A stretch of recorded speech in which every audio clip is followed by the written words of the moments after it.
할렐루야, 신명기 26장의 30장까지 말씀 묵상입니다. 오늘은 복 있는 사람이라는 제목으로 말씀을 나누도록 하겠습니다. 동양 철학과 수많은 민간 종교에서는 우리가 복을 받기 위해서는 어떤 특별한 자리로 가야 한다고 말합니다. 그래서 풍수지리학에서는 명단을 고를 때 산세, 지세, 수세가 좋아야 한다라고 말합니다. 산세는 산의 생김새와 산의 정기가 좋아야 한다는 뜻이고, 지세는 땅의 위치와 굴곡이 없어야 좋은 땅이라고 말합니다. 수세는 물의 흐름이 좋아야 한다는 것입니다. 또는 우리 조상들은 묘자리를 잘 선택해야 자손 대대로 복을 받고, 묘자리를 잘못 고르면 집안에 흉흉한 일이 가득하고 하는 일마다 망한다라고 말했습니다. 그러나 성경은 그렇게 말하고 있지 않습니다. 복 있는 환경, 복 있는 장소, 복 있는 명단에 대해서 성경은 1절 말하고 있지 않습니다. 단지 성경에서 말하는 것은 복 있는 사람이 되는 것이 중요하다라고 말합니다.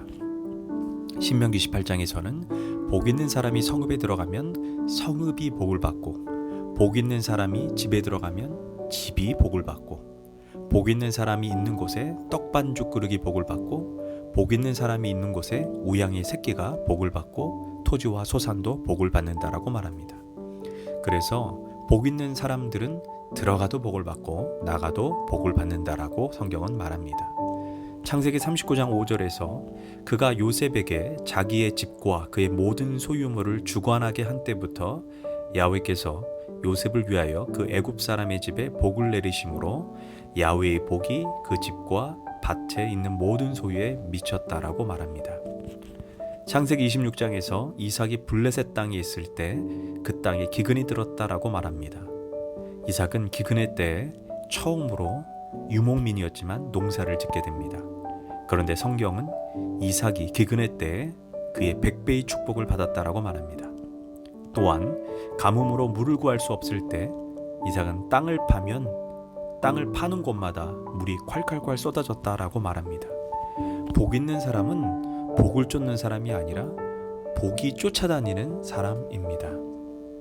반면 성경은 복이 없는 사람도 있다라고 말합니다. 신명기 18장 15절에 모든 저주가 임하여 내가 성읍에서도 저주를 받고 들에서도 저주를 받고 내 몸의 소생과 토지의 소산과 내 소와 양의 새끼도 저주를 받고 너가 들어가도 저주를 받으며 나가도 저주가 임할 것이라고 말합니다. 그렇다면 어떻게 해야 복을 받는 사람이 되고 어떻게 하면 복을 받지 못하는 사람이 될까요? 성경은 그 기준을 하나님의 말씀을 사랑하고 그 계명대로 지키며 순종하는 자, 그 말씀이 삶의 기준이 되는 자, 말씀이 가라고 하면 가고 말씀이 멈추라고 하면 멈추는 인생에게는 하나님이 복 있는 자가 되게 해주시겠다라고 말씀하십니다. 반면 하나님의 말씀을 무시하고 자기 생각과 자기 판단을 인생의 기준으로 살아가는 자, 그래서 말씀에 순종하지 않는 자는 저주가 임하는 인생이 된다라고 말합니다. 창세기 13장을 보면 아브람과 롯이 둘 다 부자가 되어 같은 땅에 있을 수 없게 되었습니다. 그래서 서로 땅을 나누기로 합니다. 아브람이 먼저 롯에게 선택권을 줍니다. 너가 우하면 내가 좌하고 너가 좌하면 내가 우하겠다라고 말합니다. 왜 그랬을까요? 아브람은 알았습니다. 땅이 복을 주는 것이 아니라 복 있는 사람이 가는 곳에 하나님의 복이 임한다는 그 원리를 알았던 것입니다. 롯이 선택한 땅은 매우 기름지고 숲이 우거지고 물이 풍부한 요단 동편 땅을 선택합니다. 창세기 13장 10절에서 이렇게 말합니다. 온 땅이 물이 넉넉하고 마치 야훼의 에덴 동산 같고 애굽 땅과 같았더라 라고 말합니다.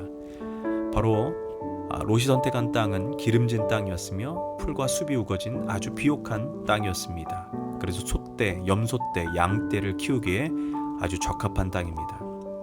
반면 아브라함은 어느 땅을 선택합니까? 바로 그는 가나안 땅을 선택합니다. 그 당시 상황에서 가나안 땅은 좋은 땅은 아니었습니다. 매년 수차례 기근이 되는 인간적인 계산으로 아주 쓸모없는 땅 중에 하나였습니다. 여러분 한번 생각해 보세요. 풀 한 폭이 제대로 나지 않는 기근의 땅에서 목축업, 양떼, 소떼를 키운다라는 거 결코 쉽지 않습니다. 어디서 풀을 뜯게 해야 할까요? 그 당시에 사료가 있었던 것도 아닙니다. 그런데 아브라함은 왜 가나안 땅을 택했을까요? 그 이유는 바로 단 한 가지입니다.